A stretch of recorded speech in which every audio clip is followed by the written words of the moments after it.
The Gospel according to St. John, chapter 7. After this, Jesus went about in Galilee. He did not wish to go about in Judea because the Jews were looking for an opportunity to kill him. Now the Jewish festival of booths was near. So his brothers said to him, "Leave here and go to Judea so that your disciples also may see the works you are doing. For no one who wants to be widely known acts in secret. If you do these things, show yourself to the world." For not even his brothers believed in him. Jesus said to them, "My time has not yet come, but your time is always here.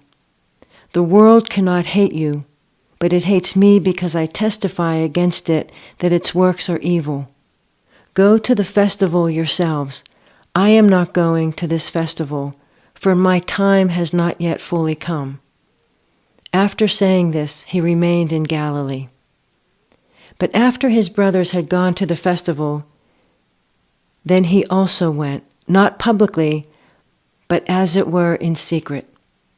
The Jews were looking for him at the festival and saying, "Where is he?" And there was considerable complaining about him among the crowds.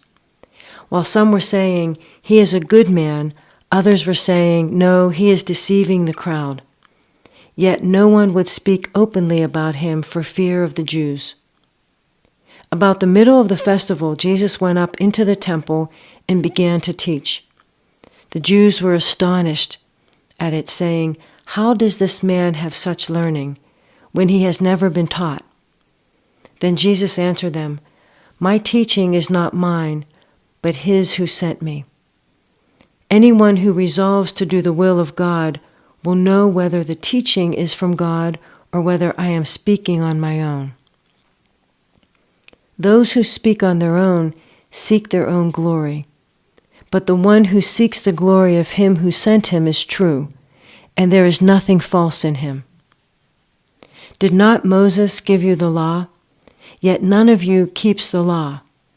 Why are you looking for an opportunity to kill me?" The crowd answered, "You have a demon.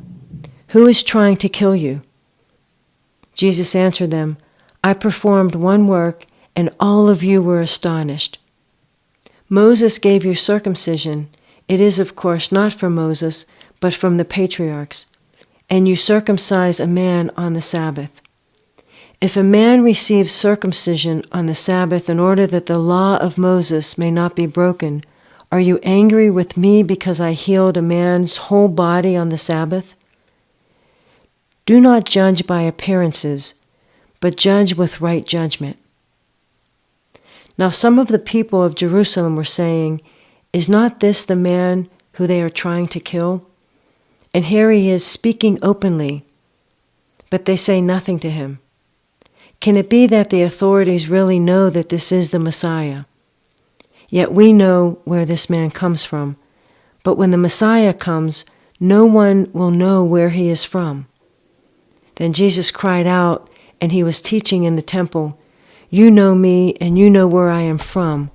I have not come on my own, but the one who sent me is true, and you do not know him. I know him because I am from him, and he sent me." Then they tried to arrest him, but no one laid hands on him because his hour had not yet come. Yet many in the crowd believed in him and were saying, "When the Messiah comes, will he do more signs than this man has done?" The Pharisees heard the crowd muttering such things about him, and the chief priests and Pharisees sent temple police to arrest him. Jesus then said, "I will be with you a little while longer, and then I am going to him who sent me. You will search for me, but you will not find me, and where I am you cannot come." The Jews said to one another, "Where does this man intend to go where we will not find him? Does he intend to go to the dispersion among the Greeks and teach the Greeks? What does he mean by saying, 'You will search for me, and you will not find me, and where I am you cannot come'?" On the last day of the festival, the great day, while Jesus was standing there, he cried out, "Let anyone who is thirsty come to me, and let the one who believes in me drink. As the scripture has said, out of the believer's heart shall flow rivers of living water. Now he said this about the Spirit, which believers in him were to receive. For as yet there was no Spirit, because Jesus was not yet glorified. When they heard these words, some in the crowd said, "This is really the prophet." Others said, "This is the Messiah." But some asked, "Surely the Messiah does not come from Galilee, does he? Has not the scripture said that the Messiah is descended from David and comes from Bethlehem, the village where David lived?" So there was a division in the crowd because of him. Some of them wanted to arrest him, but no one laid hands on him. Then the temple police went back to the chief priests and Pharisees, who asked them, "Why did you not arrest him?" The police answered, "Never has anyone spoken like this." Then the Pharisees replied, "Surely you have not been deceived too, have you? Has any one of the authorities or of the Pharisees believed in him? But this crowd, which does not know the law, they are accursed." Nicodemus, who had gone to Jesus before and who was one of them, asked, "Our law does not judge people without first giving them a hearing to find out what they are doing, does it?"